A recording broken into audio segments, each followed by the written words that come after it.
So if you're like me, you probably grew up playing video games and then got something akin to ADHD where you can't really focus on anything unless you think of it like a game, and you get this really intense hyper focus whenever you're learning about it.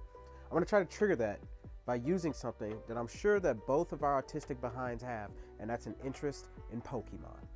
All right, let's set the scene. You're an aspiring Pokemon trainer. You've made it through 6 of the 8 gyms, and you find yourself getting spanked by Tate and Liza. No matter what you do, these sets of rocks are just letting you have it. You can't get past the reflex. You can't get past the clay doll. For some reason, whenever you're double battling, your Pokemon are listening to your commands. It's a disaster. And you've decided to just hang it up.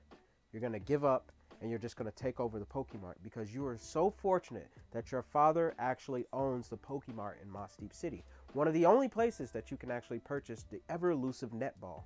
You figure that this is as good a time as any. You are already from Moss Deep. You're back home. You get to see your family more. Let's go ahead and figure out how to run this Pokémart. Your dad will let you take over the Pokémart, and you're super excited to get started, except for there's one problem.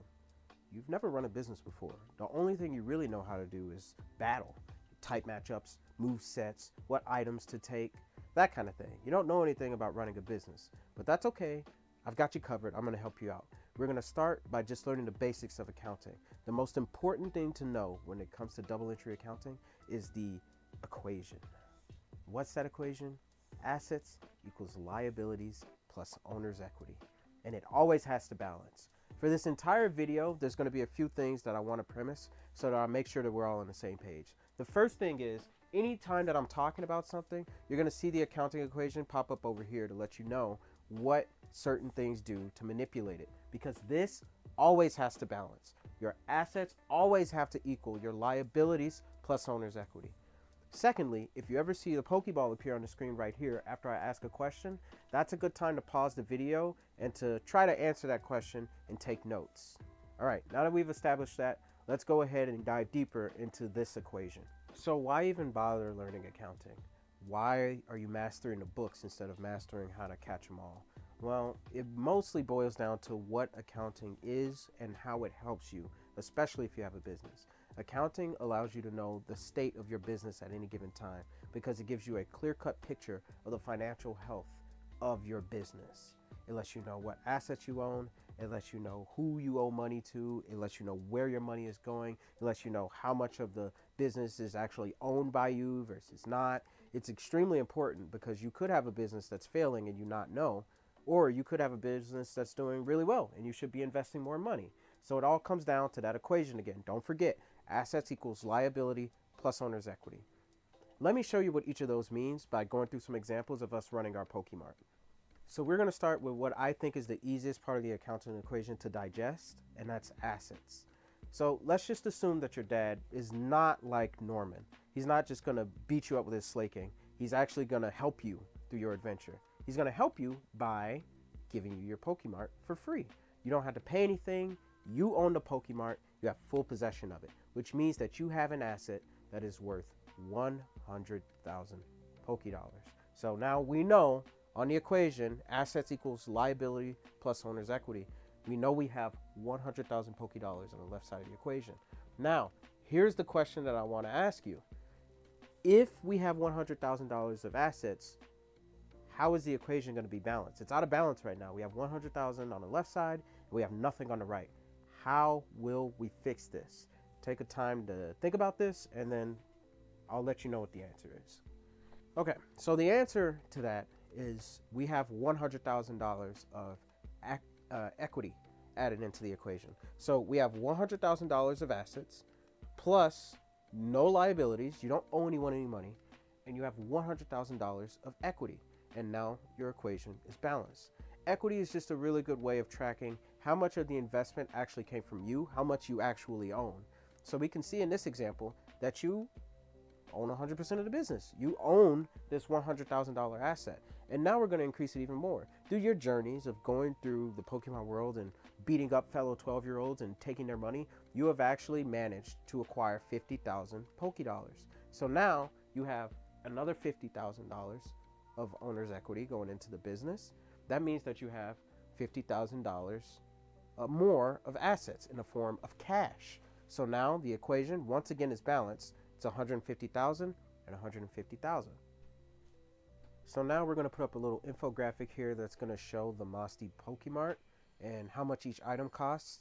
You want to be able to purchase at least 20 of everything.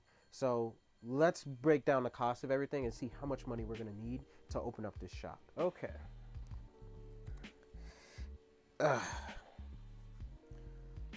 So we have the breakdown of how much each of these items in the Mosty Pokémart cost. And you have really good insight on what's going to sell and what's not because you are a trainer and you've been through here. You have the legendary commodity of having net balls and dive balls, and players cannot get those anywhere else. We're going to assume that the price that you buy these items for is half the price that they get sold to the player, because if any of you have ever played a Pokemon game, if you buy something for 200 Poké Dollars, if you try to sell it back, they typically only give you 100. You only get half of what you paid for it. So I'm just going to assume that that's the price that the Pokémart buys things for. So based on the prices that we have here on the screen, the amount of initial investment that you're going to need is 279,000 Poké Dollars. Unfortunately, we don't have that. We only have 50,000 as far as liquid cash assets. So how are we going to pay for all of this? Well, you're lucky. Moss Deep City just so happens to be the place that Steven Stone is residing right now, training some beldam for something. Maybe he's going to be champion or whatever. So he said that since he is a Nepo baby, he's fully willing to give you that sweet, sweet Nepo baby investment. And he's going to give you 500,000 Poké Dollars to invest in your business. So now that you have that, we need to think about how that's going to affect our accounting equation. He's given us $500,000. So we have incurred liabilities of 500,000 because he wants it to get paid back. It's a loan. It's not real investment. It's like if you were to go to a bank. So if we're going to be paying him back, we've incurred a liability, and that's going to be $500,000. Well, doesn't that make our equation a little wonky? It's not in balance anymore.